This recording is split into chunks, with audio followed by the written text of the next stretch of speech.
Hey guys, welcome back to our YouTube channel. So for today's video, I'm going to teach you how to book driving theory test online. So first head over to gov.uk and in the search bar, search for book theory test or book driving theory test. So just click on the search recommendation, then select book your theory test from the search results. So from here, you can easily access the book a test online. And here are the things that you're going to need to bring with you or have with you: your UK driving license number, email address, and credit or debit card. But if you scroll down, there's a note here that says before you start.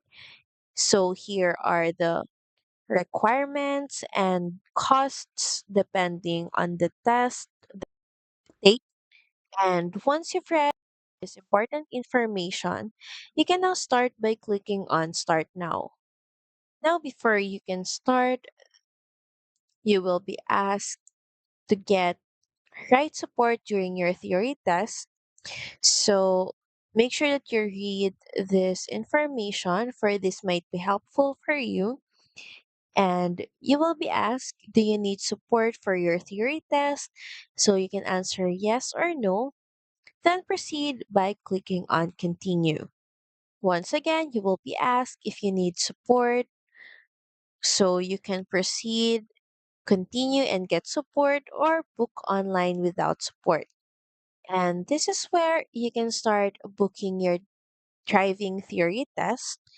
First is enter in details of the person, or it could be you taking the theory test, starting with last name. So you can also see here, if you only have one name, enter it as a last name. You also have here a visual illustration so you can easily identify where it is located on your driving license. And of course, first and middle names. So this is where you can find it on your license. And of course, date of birth, driving license number, and once everything is done in this page, just hit the continue button. Next is follow all the on-screen prompts and answer all the questions being asked all correct and accurately until you get to the end. You can also always contact the Driver and Vehicle Standards Agency or the DVSA to get help booking your theory test. So here are their contact information, here are their email address, and telephone hotline, available every Monday to Friday, 8 a.m. to 4 p.m. So that's pretty much it. Thank you very much for watching this video. I hope that you find this video helpful. And if you do, please don't forget to like, share, and subscribe to the channel. And I will see you again on the next one. Bye!